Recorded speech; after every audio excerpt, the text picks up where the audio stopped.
সেটি জানার চেষ্টা করছেন। আর কথা বলছেন চিন্ময় প্রভু দাস প্রিজন ভ্যান থেকে কথা বলছেন। রাষ্ট্র অস্থিতিশীল হয় এবং শান্তিপূর্ণ সহাবস্থান নষ্ট হয়। আমরা এরকম কিছু করব না। আবেগকে সংযত করে, আবেগকে শক্তিতে পরিণত করে শান্তিপূর্ণ আন্দোলন করবেন এবং আমাদের 8 দফা দাবি মৌলিক দাবি, এটা অযৌক্তিক দাবি নয়। এটা পরিপূর্ণ না হওয়া পর্যন্ত আপনারা আন্দোলন চালাবেন। কিন্তু দয়া করে রাষ্ট্রের স্থিতিশীলতা এবং পরস্পরের সৌহার্দ্যপূর্ণ অবস্থা আপনাকে গুরুত্ব প্রদান করবেন, এটা আমি আপনাদের সবার কাছে আশা করছি।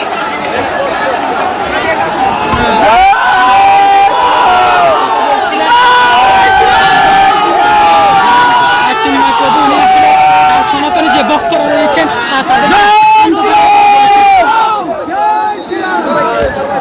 বাবা আপনাদের কাছে আমরা আছি, চিন্তা করবেন না। আপনার ছেলেরা আপনার কাছে দাঁড়িয়ে আছে, আপনাদের কাছে। আমরা চিন্ময় প্রভুর মুক্তি চাই। আমরা কোনো দ্বন্দ্বে যেতে চাই না, আমরা কোনো হিংসে ক্রোধে নাই। আমরা শুধু আমাদের প্রভু চিন্ময় প্রভুকে মুক্তি চাচ্ছি, আর কিছুই না। আমাদের ধর্মে আমরাই শান্তির বাহন বয়ে আনি। আমরা চাই আমাদের প্রভু আমাদের কাছে ফিরে আসুক।